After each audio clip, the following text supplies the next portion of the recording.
Lecture du livre de Ellen G. White, intitulé Message choisi, volume 1. Chapitre 41. Troisième tentation du Christ. La tentation du Christ.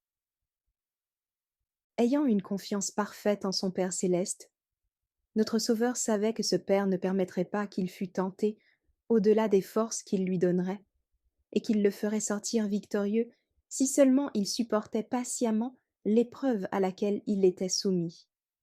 Ce n'est pas de son propre gré que le Christ s'était exposé au danger. Dieu avait permis à Satan, momentanément, d'exercer sa puissance sur son Fils. Jésus savait que s'il conservait son intégrité dans cette situation extrêmement périlleuse, un ange du ciel pouvait lui être envoyé pour le soulager si cela était nécessaire. Du moment qu'il avait assumé l'humanité, il était devenu le représentant de la race humaine. Satan se rendit compte de l'échec complet de sa seconde grande tentation. Le diable, l'ayant élevé, lui montra en un instant tous les royaumes de la terre et lui dit : « Je te donnerai toute cette puissance et la gloire de ces royaumes, car elle m'a été donnée, et je la donne à qui je veux. Si donc tu te prosternes devant moi, elle sera toute à toi. » Luc 4, versets 5 à 7. Les deux premières tentations n'avaient pas dévoilé le vrai dessein, ni le caractère de Satan. Il s'était donné pour un messager d'un rang élevé, venu des parvis célestes. Maintenant il jette le masque. Il fait défiler devant les yeux du Christ une vue panoramique de tous les royaumes du monde, et cela de la manière la plus attrayante. Et il affiche la prétention d'être le prince du monde. La tentation la plus séduisante. La troisième tentation a été la plus séduisante des trois.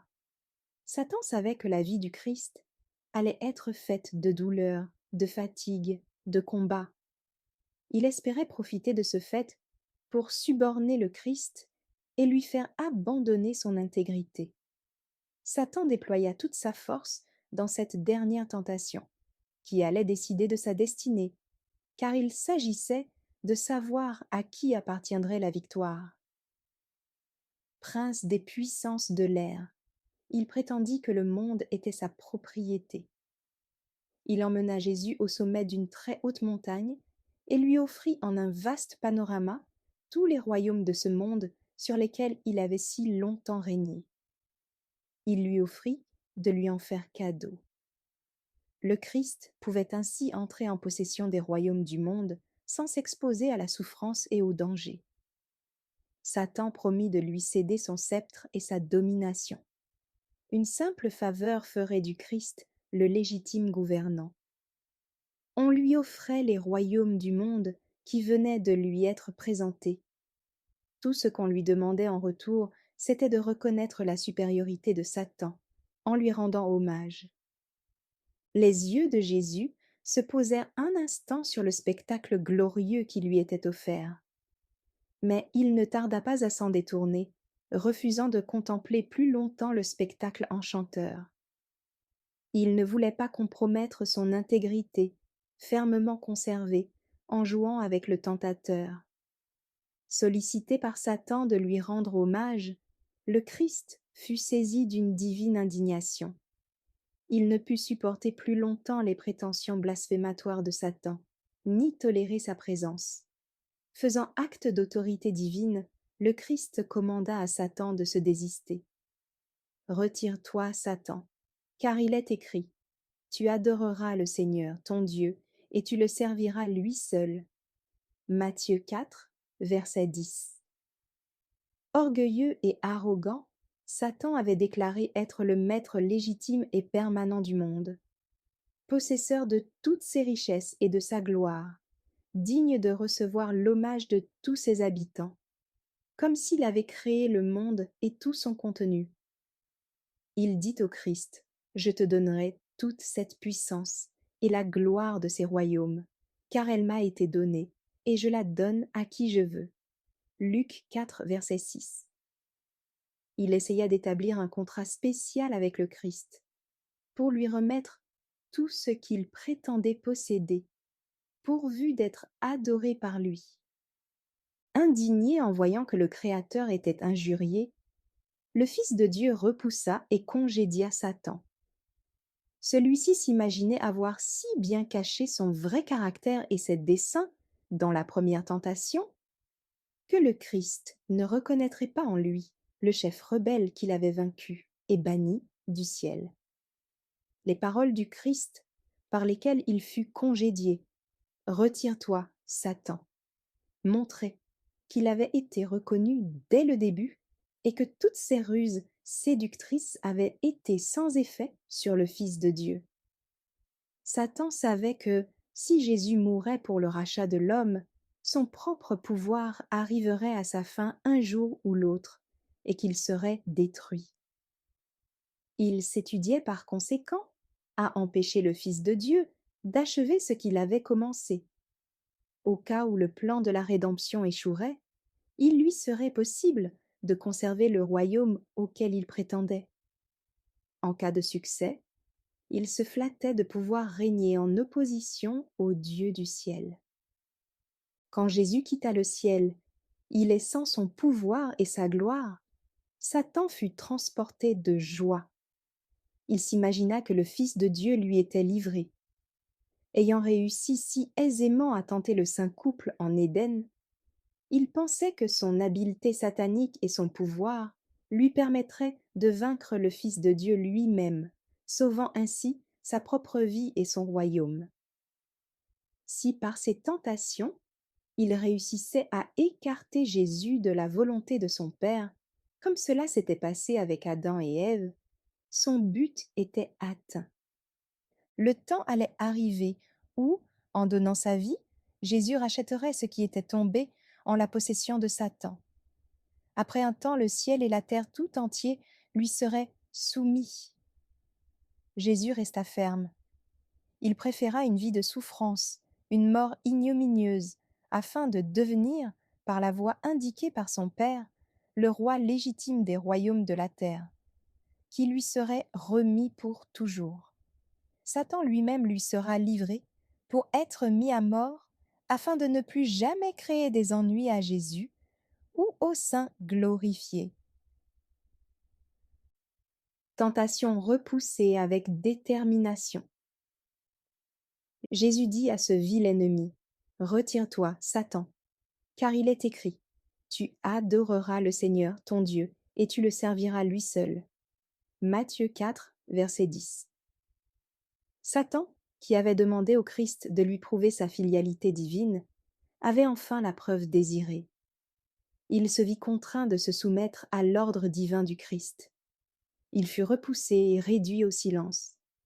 Aucune possibilité de résister à ce congé péremptoire. Sans pouvoir ajouter un mot, il dut se désister instantanément et se retirer loin du Rédempteur du monde. La présence odieuse de Satan avait pris fin. La lutte avait cessé. Au prix d'immenses souffrances, la victoire du Christ au désert était aussi complète que l'échec d'Adam. Pour un temps, il fut délivré de la présence de ce puissant adversaire et de ses légions d'anges. Ses tentations ayant pris fin, Satan laissa Jésus pour un temps assez court. L'ennemi avait été vaincu, mais la lutte avait été longue et harassante.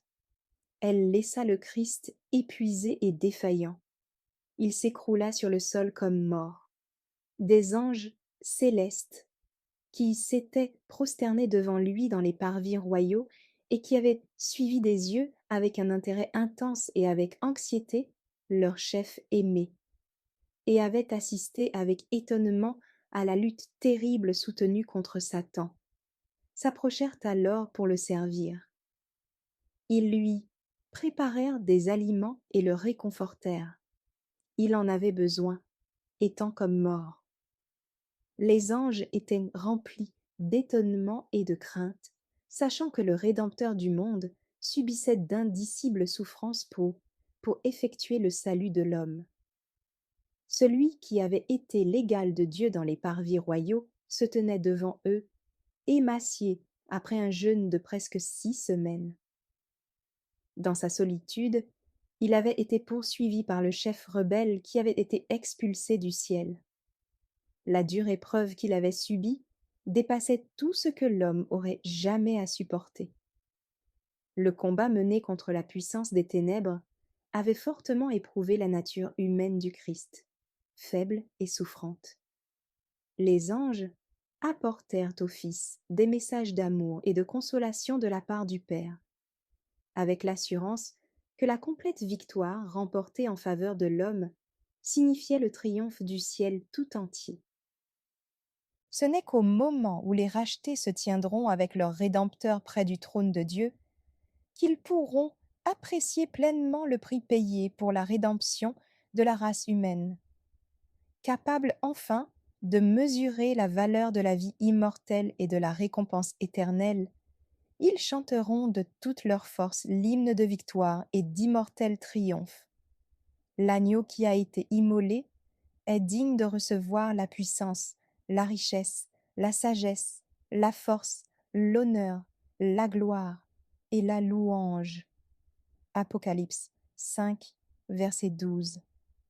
Et Jean ajoute: toutes les créatures qui sont dans le ciel, sur la terre, sur la mer, et tout ce qui s'y trouve, je les entendis qui disaient: à celui qui est assis sur le trône et à l'agneau, soit la louange, l'honneur, la gloire et la force au siècle des siècles. Apocalypse 5, verset 13. Bien que ces grands efforts et ces puissantes tentations eussent échoué, Satan n'avait cependant pas abandonné tout espoir de mieux réussir plus tard. Il songea à la période du ministère du Christ, qui lui fournirait de nouvelles occasions d'essayer sur lui sa puissance et ses artifices. Satan établit des plans pour aveugler l'entendement des Juifs, peuple choisi de Dieu, afin de l'empêcher de reconnaître en Christ le Rédempteur du monde. Il pensa pouvoir remplir les cœurs d'envie, de jalousie, de haine à l'encontre du Fils de Dieu. Ainsi, loin de le recevoir, on accumulerait les sujets d'amertume sur sa vie terrestre. Merci d'avoir écouté cette lecture. Si vous avez des questions ou des remarques sur le thème abordé, n'hésitez pas à les partager dans les commentaires et notre équipe ne manquera pas de les considérer. À bientôt sur lereste.org.